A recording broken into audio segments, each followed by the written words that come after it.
curious, how do you handle it when you have a back-to-back this weekend? I'm sure that can be With Middlestead? Yeah. Yeah, I'm not sure how we'll handle it yet because we don't have the answers to how he responds yet. And again, we're going to push him hard and try to push him maybe even above game demand to see how he responds. And the nice thing is the response that we're getting now that his body has to respond is recover from a workout. The injury doesn't seem to be any issue, so we're past that, that hindrance, which is a real good thing. The last complication he had were the muscles around the injury overcompensating and tightening up, and we're not seeing that now. We haven't to this point, so that's really encouraging. And so in a back-to-back situation, who knows? In 3-4 days, I might think he could be fine for back-to-back, but we would monitor that after game one. How about on defense? Is Mark back and is somebody else? Yeah, Mark is back. Hag is going to be out tonight. I expect Hag only to be out for a game and more. And again, it's simply the rotation of it.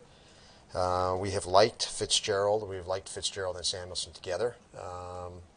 Obviously, Darlene and Yokoharu have established themselves as our high minute guys, and they deserve it. They've done it. So that kind of leaves.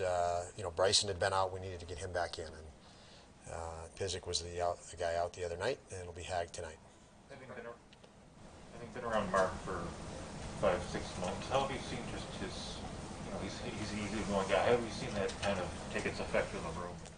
And guys gravitate towards? Yeah, for speaking of Pizik, right? He has, he's an older guy that's still an older guy by virtue of experience. I don't think he's an older guy as far as an athlete. He's a good athlete. He still has, I think, a lot of good years ahead of him. Athletically and within our game. But he has a younger mindset in the sense of he's still trying to get better. He's still investing. He's not. Sometimes you get a little older and the guys have invested so much they just want return and they don't focus on improvement and getting better. But he has done a nice job with that. He's I watched a lot of film on him over the summer. I think he's come in here with some intent about making himself better, evolving even at his age into more as a player, and he's done it. And in the process, he's a happy guy. He's a competitive guy, but he's not satisfied by any means, and that's what I said, but he's happy. And by virtue of that, he's a real good influence around our players and team. Don, you got 3 in a row now at home. You started out so well this year in this building. You've only won 2 games here since Thanksgiving. How tough has it been? There's not a lot of atmosphere, and you guys haven't played well at home for quite a while. Yeah, and we've been better on the road, I think. I think our road record's actually better than our home record now, if someone mentioned that to me. But that it's interesting. We've had so many different lineup changes because of injuries and the COVID thing that it's hard to really gauge. Because if you run into those and you have 3 home games where you're depleted and you're down roster spots. So I don't. If I'm looking back on it, I don't know which games were at home and road, but we had so many different roster changes and goaltending situations. As I said after the game the other night, it was nice to have Craig, a #1 goalie in the net to calm things down, specifically in that second period. So it's hard for me to make of it, what it may be, home or road, because every night's been so different from a roster standpoint with us. We hope that we can gain some consistency. The line of, Tuck's been in the lineup now 15 games, knock on wood. It's the first 15 or so games he's played for us. Tomer missed a couple in there, I believe, but you finally have some continuity of a top line, for example, and that's nice. So until we get some continuity with lineup, I think it's going to be hard to evaluate ups and downs, if that makes any sense, Mike. Sorry.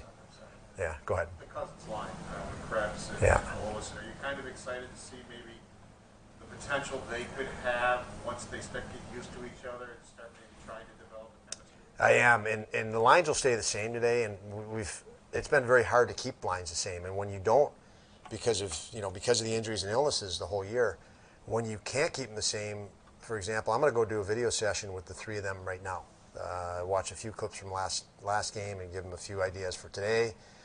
It's so nice to have consistency there, and that's why I mentioned a month ago, we're going to keep Dolls and Jokiharju together because we can work with them. We can, and same with Samuelson and Fitzgerald. The guys develop so much. It's so much easier to develop them when you have that consistency and continuity. So I am excited about the potential of Cousins and Krebs and Olofsson. I think they left a lot on the table last game that hopefully we can give them some pointers tonight, and they produce even more as far as scoring chances and hopefully goals. But they do. They're skilled guys that if they can learn and evolve together, they can be very effective. Sorry, Molly. Tokarski. Okay. Yep. See you guys.